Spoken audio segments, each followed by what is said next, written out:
ধন্যবাদ ধন্যবাদ আবু সালে ভাইকে ওনার জ্বালাময় বক্তব্যের জন্য। আমাদের বক্তাদেরকে আমাদের সময়ের প্রতি গুরুত্ব দেওয়ার জন্য অনুরোধ করছি। আপনারা জানেন শ্রীলঙ্কার রাজা পাকসে শেখ হাসিনা সিরিয়ার আসাদের যে পরিণতি হয়েছে, আগামী দিন অপেক্ষায় আছে আমরা ভারতের মোদীর পতনে।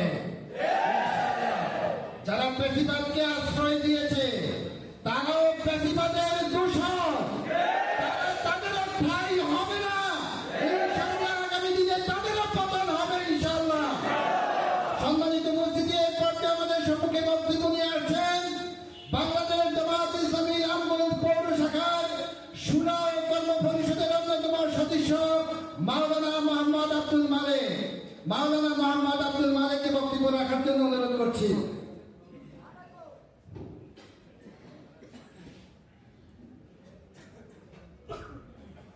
السلام عليكم ورحمة الله وبركاته.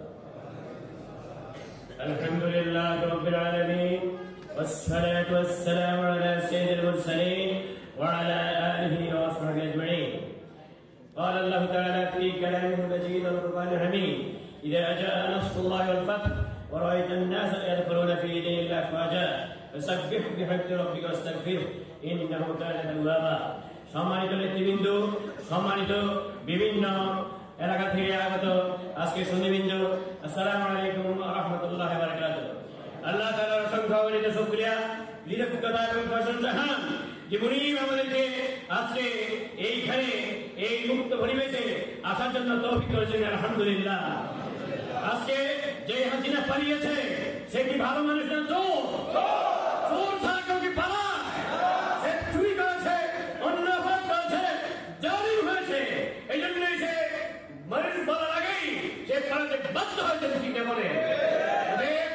আমরা দেখেছি এই দেশে যতবারই স্বাধীনতা অর্জন হয়েছে ততবারই জালিম গোষ্ঠীরা এই দেশের জনগণকে দাবিয়ে রাখার জন্য চেষ্টা করেছে। এবং সামনে যেন দাবি না রাখতে পারে আমরা সবাই সজাগ থাকবো ইনশাআল্লাহ। আমরা দেখেছি বিজয় হয়েছে বারবার। রাসূল করিম সাল্লাল্লাহু আলাইহি ওয়াসাল্লাম মক্কা বিজয় করেছেন। হযরত সাইয়েদনা মূসা আলাইহিস সালাম এই ফেরাউনের কবল থেকে মুক্ত হয়েছে। এরপর ইউসুফ আলাইহিস সালাম বিজয় লাভ করেছেন। ইউসুফ আলাইহিস সালাম বলেছিলেন, লা তাসরিবা আল-ইয়াউম, আজকে কোনো অভিযোগ নেই। কিন্তু জালিম বিষয়ী বারবার এসে খণ্ড বিখণ্ড করেছে। স্বাধীনতার পক্ষ এবং বিপক্ষ শক্তি বলে এদেশকে এইভাবে হিংসাত্মক ভূমিকা পালন করেছে। এদেশের মানুষ শুধুমাত্র অত্যাচারের শিকার হয়েছে, বিজয় করে সাথ লাভ করতে পারেনি। অতএব আমরা দেখেছি যতক্ষণই আল্লাহর নবীগণ, আল্লাহর প্রিয়বন্ধুগণ বিজয় লাভ করেছে, তাই শান্তি এসেছে, ঐক্য হয়েছে এবং দেশের মানুষ স্বাধীনতার স্বাদ ভোগ করেছে।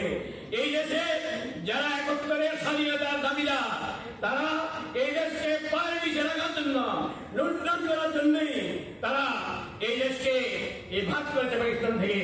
এবং তাদের সেনাবাহিনীর কাছে পাকিস্তানের সেনাবাহিনী তখন আত্মসমর্পণ করেছিল। কেন? আমাদের জেনারেল ছিল না, আমাদের এই দেশে সেনাবাহিনী পালন ছিল না। কেন এখানে তাদের আত্মসমর্পণ করতে হলো ভারতের কাছে গিয়ে? অতএব ভারত এই দেশকে পায়ের নিচে রেখে এই দেশে করপশক্তি হিসেবে চালিয়েছে। আমরা যেন সজাগ করতে পারি, কোন একটি ভারতের পরিকল্পনা আমাদের জীবন থাকতে আমরা পালন করতে দেব না। আল্লাহ আমাদের করুন। আমার নাম আসসালামু আলাইকুম ওয়া রাহমাতুল্লাহ।